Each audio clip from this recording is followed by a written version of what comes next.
ওলামা মাশায়েখ কর্তৃক আয়োজিত আজকের এই ওলামা সম্মেলনের সম্মানিত সভাপতি, সুপ্রিয় সঞ্চালক, সম্মানিত প্রধান অতিথি, অতিথিবৃন্দ, আল্লাহ তাআলার সবচেয়ে প্রিয় বান্দা এবং আমাদের জাতির দিগদর্শন সম্মানিত ওলামায়ে কেরাম, সুধী মণ্ডলী, সাংবাদিক বন্ধুরা, আসসালামু আলাইকুম ওয়া রাহমাতুল্লাহি ওয়া বারাকাতুহু। সর্বপ্রথম আল্লাহ সুবহানাহু ওয়া তাআলার দরবারে লাখ কোটি শুকরিয়া আদায় করি। আমরা যে আজকে 2024 সালের 21শে সেপ্টেম্বর এই পরন্ত বিকেলে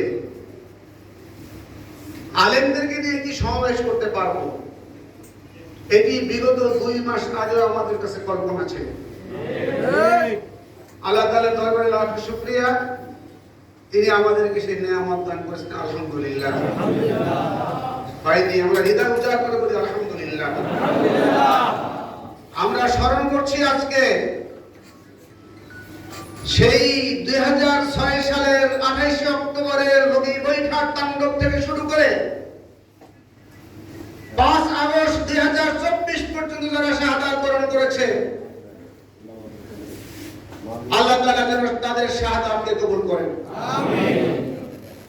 সম্মানিত উপস্থিতি, যে 5 আগস্ট স্বৈরাচারের পতন হয় তার আগের রাত্রেও 1 ঘন্টা আমরা ঘুমাতে পারিনি। কখন যেন পুলিশ হানা দেয় বাসার সামনে, কারণ 3 তারিখে আমরা বিশ্ববিদ্যালয়ের সরকারের পতন চেয়ে বক্তৃতা করেছি। ডিবিএনএসআই আমাদের বাসার ঠিকানা নিয়েছে, আমাদেরকে গ্রেফতার করার জন্য তারা প্রস্তুতি নিয়েছে। আজকে 2041 সালে যে রোডম্যাপ নিয়েছিল স্বৈরাচারী সরকার, সেই জালেম শাসক যদি অব্যাহত থাকতো তাহলে আজকের এই প্রোগ্রামকে বলা হতো জঙ্গি সংগঠন, এবং আমার বিশ্বাস সকলের বিরুদ্ধে কমপক্ষে 20টা করে মামলা দেওয়া হতো। আজকে আমরা স্বাধীনভাবে শ্বাস প্রশ্বাস, এজন্য আমরা আল্লাহ তাআলার শুকরিয়া আদায় করি, আলহামদুলিল্লাহ।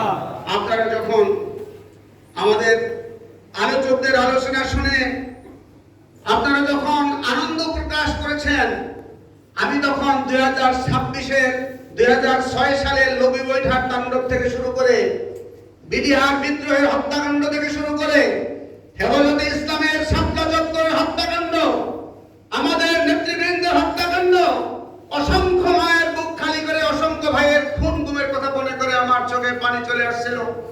আল্লাহ তাআলা এই জাতিকে এই জালেমের হাত থেকে মুক্তি দিয়েছে।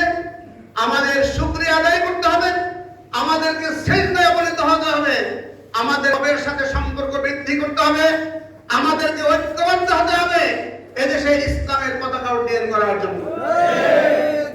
সম্মানিত উপস্থিতি,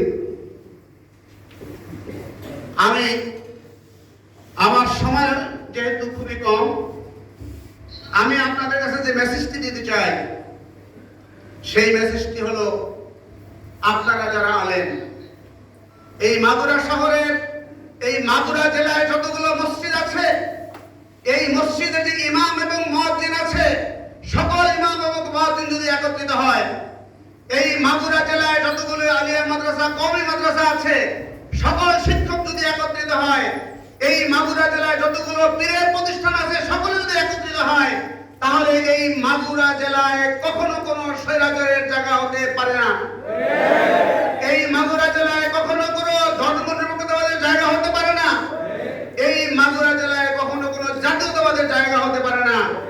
আল্লাহ তাআলা বলেছেন, আলা লাহুল খালকু ওয়াল আমর, এই সৃষ্টিটার, নির্দেশটার, আইনটার এবং শাসন ব্যবস্থা তার নির্দেশ মতো চলবে।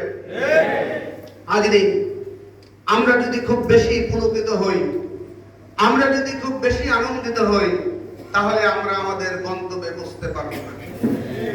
আপনি খেলার মাঠে একটা গোল দিয়ে যদি আনন্দিত হয়ে যান, খেলার মাঠে 2টা গোল দিয়ে যদি আনন্দিত হয়ে যান, উল্লসিত হয়ে যান, আপনি নিমেষের মধ্যেই দেখবেন আপনার প্রতিপক্ষ আপনাকে 10টি গোল দিয়ে দিয়েছে। হাজিরিন, আমি আরো আপনাদেরকে আরো শান্ত হওয়ার পরামর্শ দেব।